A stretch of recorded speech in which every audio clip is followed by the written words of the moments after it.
മഴയൊന്നും പെയ്യാണ്ട് എവിടുന്ന് തവള കിട്ടാനായിട്ടോ? ചില തവളകള് മഴയില്ലെങ്കിലും വരും. അതെന്ത് തവളയാണ്? തവള. അങ്ങനെയുള്ള ഇന്നത്തെ കാലത്ത് പെൺകുട്ടികൾക്ക് നേരെ ഇരിട്ടിയാലും ഭയമില്ലാണ്ട്. ആ കുട്ടി കുറച്ച് അടുക്കൊതുക്കൊള്ള ഇനി, പക്ഷെ ഇപ്പൊ കുറച്ച് ദിവസമായിട്ട് രാത്രിക്കാർക്കും കൂടുതലാണ്ടോ. സ്വഭാവം മാറാപ്പൊ മകരമാസം ആവണമെന്നില്ല, എപ്പോ വേണമെങ്കിലും ആവാം. കാലത്തിന്റെ ഒരു പോക്കേ, അല്ലാതെ എന്താ.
രാവണൻ.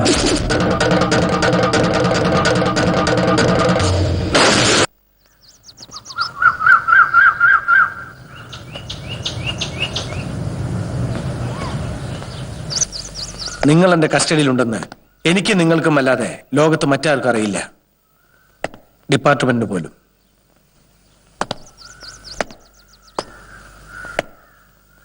കാരണം യഥാർത്ഥ കുറ്റവാളികളെ പുറത്തു കൊണ്ടുവരണമെന്ന് നിങ്ങളെപ്പോലെ ഞാനും ആഗ്രഹിക്കുന്നു.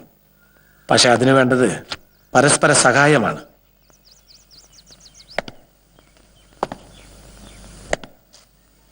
അതായത് നേരെ വാ നേരെ പോ നയം. I mean straight forward.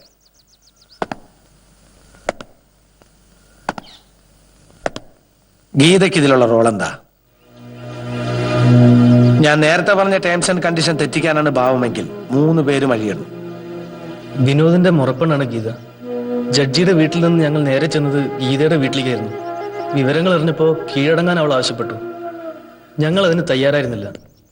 പിന്നെ ഞങ്ങളുടെ നിർബന്ധത്തിന് വഴങ്ങിയാണ് വർഷങ്ങളായി പൂട്ടിക്കിടന്നിരുന്ന അവളുടെ ചെറിയച്ഛന്റെ വീട് ഞങ്ങൾക്ക് അറേഞ്ച് ചെയ്ത് തന്നത്. അന്വേഷണ റിപ്പോർട്ടുകളും വിധിന്യായങ്ങളും നിങ്ങൾക്ക് അനുകൂലമായിട്ടാണ് കാണുന്നത്. പക്ഷെ എങ്ങനെ നിങ്ങൾ ഈ കേസിലാകപ്പെട്ടു? ഞങ്ങളെ ഈ കേസിൽ ഉൾപ്പെടുത്താനും കൊലപാതകം ഞങ്ങൾ തന്നെയാണ് ചെയ്തതെന്ന് വരുത്താനും പോലീസിനേക്കാളും കൂടുതൽ ശ്രമിച്ചത് ചില രാഷ്ട്രീയക്കാരായിരുന്നു. കൊല്ലപ്പെട്ട മുൻ മന്ത്രി കൃഷ്ണകുമാറിന്റെ പാർട്ടിയിൽ തന്നെയുള്ള എതിർ ഗ്രൂപ്പിൽപ്പെട്ട PK സുകുമാരൻ, അയാളുടെ മകൻ മാധവൻ ഞങ്ങളുടെ സഹപാഠിയായിരുന്നു. ഈ സുകുമാരൻ നിങ്ങളോട് ശത്രുത തോന്നാൻ എന്താ കാരണം? കൃഷ്ണകുമാറിന്റെ മകൾ വന്ദനയെ ഇടയ്ക്കിടെ ശല്യപ്പെടുത്തുകയും പരസ്യമായി അപമാനിക്കുകയും ചെയ്യുന്നത് മാധവന്റെ ഒരു ഹരമായിരുന്നു. ഇതെങ്ങനെയോ വന്ദനയുടെ അച്ഛൻ അറിഞ്ഞു. അന്ന് ഡിപ്പാർട്ട്മെന്റിൽ വളരെ സ്വാധീനം ഉണ്ടായിരുന്ന കൃഷ്ണകുമാർ പോലീസിനെ ഉപയോഗിച്ച് മാധവനെ ശരിക്കൊന്ന് പെരുമാറി. അങ്ങനെ രാഷ്ട്രീയത്തിലെ മുൻ വൈരികളായിരുന്ന കൃഷ്ണകുമാറും സുകുമാരനും മക്കളുടെ പ്രശ്നത്തോടെ ബദ്ധ ശത്രുക്കളായിട്ട് മാറി. അന്ന് കലോത്സവം നടക്കുന്ന സമയത്ത് മാധവന്റെ കൂടെ അപരിചിതരായ 4-5 പേരുണ്ടായിരുന്നു. പ്രോഗ്രാം മാറ്റി തെറിഞ്ഞ് മാധവൻ അവരെയും കൂട്ടി വന്ന് ഞങ്ങളെ ഭീഷണിപ്പെടുത്തിയാണ് കൃഷ്ണകുമാറിനെ കാണാൻ നിർബന്ധിച്ചത്. നേരത്തെ കേസ് അന്വേഷിച്ച ഉദ്യോഗസ്ഥരോട് നിങ്ങൾ ഈ കാര്യങ്ങളൊന്നും പറഞ്ഞില്ല? പറഞ്ഞിരുന്നു.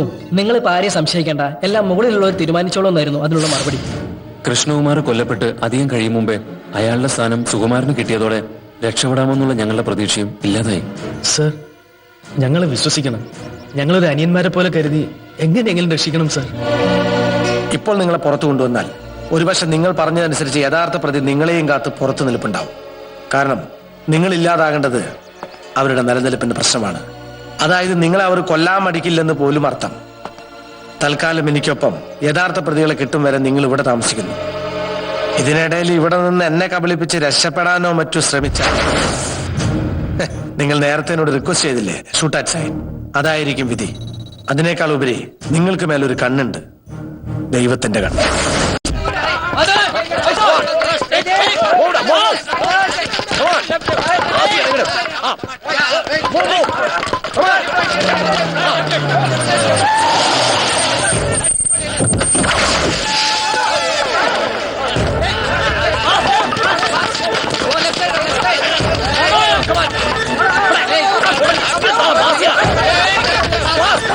ഇവന്മാരെ കൊന്ന് നേരെ ചൊവ്വാക്കിയെടുക്കാൻ ഇത്തിരി പണി ഉണ്ടല്ലേ സുന്ദര? ഓ അതല്ല തന്നെ, പൊരിച്ച കാടയുടെ ഇറച്ചി മുട്ടനാടിന്റെ ചൂട് ചോരയും കുടിക്കാനുള്ള യോഗം കാണുന്നുണ്ട്. അപ്പൊ കളി സ്റ്റാർട്ട് ചെയ്യല്ലേ? കളി സ്റ്റാർട്ട് ചെയ്യാൻ അതിനോട് കളിക്കാനുള്ള ഒരു റെഡിയാണോ ഒന്ന് കേക്കട്ടെ.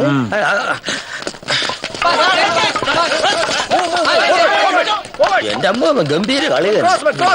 മാധവാ, മാധവാ,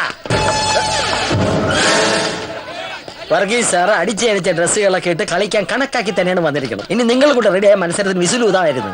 രാവിലെ നിന്റെ തിരക്ക് ഒരുപാട് കറങ്ങി കേട്ടാ. വീട്ടിൽ ചെന്നപ്പോ പറഞ്ഞ് കാളയെ കാണുമെന്ന്, കാളയിൽ ചെന്നപ്പോ പറഞ്ഞ് ക്ലബ്ബിൽ കാണുമെന്ന്, ക്ലബ്ബിൽ ചെന്നപ്പോ പറഞ്ഞ് ബാറിൽ കാണുമെന്ന്, ബാറിൽ ചെന്നപ്പോ ഈനാജ് മാപ്പിള പറഞ്ഞ് നീ കോലുമായിട്ട് കളിക്കാൻ ഇറങ്ങിയിരിക്കുകയാണ്. എന്താ കാര്യം? കാര്യമുണ്ട്, നീ കൂടുതൽ പെരുപ്പിക്കല് കേട്ടാ. എന്റെ തടി വരെ കെടുത്തരുത്. ഒന്ന് വണ്ടി കയറേ. വരട്ടാ സാറേ, നമ്മളെ വിട്ട് വേറെ പണി നോക്കി സാറേ തള്ളി.